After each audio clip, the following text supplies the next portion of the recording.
যারা বলেছে রমজানের প্রথম 10 দিন ক্ষমা, মধ্যের 10 দিন রহমত, শেষের 10 দিন জাহান্নাম থেকে বাঁচা, এটা ভুল হয়েছে। হাদিস নিতান্ত জয়ীফ, আমলযোগ্য নয়, এটা বলা যাবে না।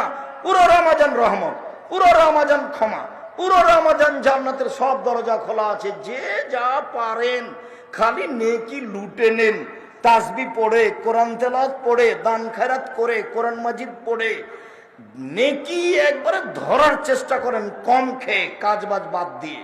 রমজান মাসে ক্ষমা নিতেই হবে, ক্ষমা নিতেই হবে। 3 শ্রেণীর মানুষ ক্ষতিগ্রস্ত, ধ্বংস হলো। 1, রমজান পেয়েও ক্ষমা নিতে পারলো না।